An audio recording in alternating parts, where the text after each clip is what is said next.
Mas é crente quem faz? Quem faz o quê? Tudo isso? Uma pessoa que adultera não é crente? Acontece acidentes no meio do percurso, né? Tá. Mas ele deixa de ser crente porque ele adulterou. Não deixa. Acontece acidente no meio do percurso. Porque ele caiu em adultério. O pecado, ele é acidental na vida do crente. Acidental. É pra ser, né?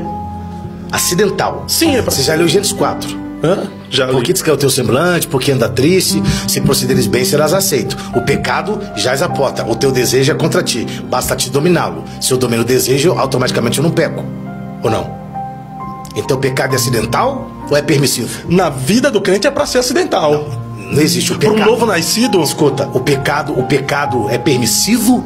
Eu permito ou é acidental? Ah, é um acidente, tá? Ou você tá falando... Porque a Bíblia diz lá em Provérbios que Deus amaldiçoa aquele que fala que faz alguma coisa. Ah, fiz isso por brincadeira. Então assim, o pecado, o cara que adultera, foi um acidente de percurso?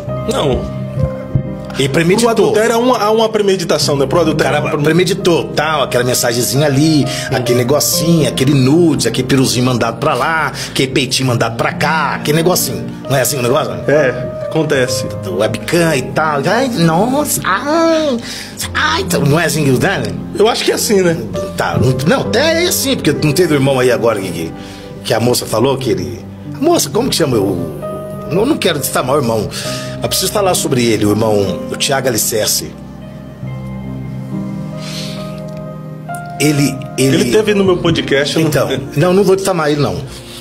Longe de me fazer tal coisa. Acontece o seguinte, eu não vou difamá-lo por vários motivos. E primeiro, porque é muito covarde a pessoa cair e se tripudiar sobre a queda de alguém. Isso é covardia, no reino é covardia. Agora, a queda dele também se deu pela jactância dele. Ele é jactancioso como Pedro era. Todo mundo vai cair, eu não. Esses caras tudo caem, eu não caio. Isso chama-se jactância. Agora, ele pecou, errou, confessou, tá certo, vai pagar o preço dele, que é problema dele. Foi acidental ou foi permissivo? Pela história, pelo que eu vi, foi permissivo, né? Então pronto. Então assim, e por ser permissivo, ele está condenado ao inferno? Não. Se ele confessou e deixou, ele alcança misericórdia. Agora, o problema do ato em si do adultério não é dele, é de qualquer um que adulterar. Casado, né? Só casados que adulteram. O problema do ato do adultério, do pecado do adultério, é o seguinte: é as consequências que você traz sobre a sua vida. Você leva mácula pro seu leito. Você quebra aliança. Você traz maldição para sua casa. E você sofre o tempo do apedrejamento. Ah, nossa, aí a galerinha mais... a galerinha dos direitos espirituais, tem os direitos humanos e os direitos espirituais. Os direitos espirituais falam assim: não julgueis para que não sejais julgados. Só que a Bíblia diz que você pode julgar. Nós não podemos condenar. Julgar pode, condenar não. Então, o que acontece?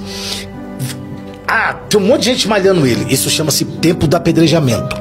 A gente só precisa tomar cuidado com uma coisa: que o camarada que apedrejou Davi por nome de Simei, depois morreu. Então assim, se você quer apedrejar, fica à vontade para apedrejar. Só que depois você pode morrer. O cara que arrebentou Davi contava no livro assim: filho Salomão, lembra de Simei? Sim, papai. Esse homem perturbou seu pai. Quando você assumiu o trono, mata ele. O cara foi lá e matou ele. Agora, a pior tragédia de um adultério, além de todas essas outras coisas que nós já falamos, é que a Bíblia diz que aquele que adultera, a vergonha nunca mais sairá sobre a vida dele. Ter uma vergonha sobre a vida não quer dizer que Deus não perdoou. Tá perdoado, mas a marca fica lá, o opróbrio, a vergonha fica lá. Então assim, eu acho que hoje a gente precisa ser mais solidário. E eu já falei isso em outro podcast. Atender a irmã também lá, que eu também não sei quem é. Eu vi uma entrevista dela. Porque agora até é legal, né, cara? Isso eu acho que é interessante, assim, que eu acho bacana, que a pessoa adultera hoje, depois da entrevista, estamos ali, adulteramos, não beijou minha boca, mas adulteramos, foi maravilhoso, aí eu gostava, eu achava, cara, legal, cara, assim, você não vê um pingo de arrependimento na cara da fulana, velho. Na cara. Porque o cara vai dar entrevista. A outra que fez aquele auê no Rio de Janeiro, né? Vou falar pra você, eu fiquei com vergonha de ser preto esse dia, velho. É mesmo? Fez um auê no Rio de Janeiro. Quero falar que não sei quem, manda sair ele com meu marido. E depois tava cobrando 70 pau pra dar entrevista. Cara, que reino é esse? Que gente é essa? Que esposa de pastor doente é essa? Vai cuidar de quem uma mulher dessa? Mas ela disse que ela tava desviada. O pastor... Pior ainda. Pior ainda. Estatizado vai fazer o quê na igreja? Expor fazer auê, expor as pessoas. Cara, assim, é o que tem hoje, cara. Essa raça que tem, essa corja que tem. De gente que gosta de expor os outros, gosta de difamar e tal. Cara, quando Davi... eu já falei isso aqui, mas eu preciso falar de novo. Quando Saul morreu... Quando Saul morreu, Davi diz assim, ó, não noticie isso na terra dos filisteus. Não anuncie em Gate que os montes de Gilboa não chova, porque caiu um valente. Eu não quero saber quanto tempo que o Tiago, que o Barnabé, com o alicerce, com o piso, com o concreto, sei lá quem é. Quanto tempo o cara ficou no pecado. O que interessa, cara, é que a igreja não pode, a igreja não pode sair por aí matando, metralhando quem já tá morto, cara. Então tu acredita que a gente não pode expor as pessoas que pecaram? Não, eu não tô dizendo que não pode expor. O pecado já expõe. Deus não expôs Adão e Eva, o pecado os expôs. O pecado já te expõe ao ridículo.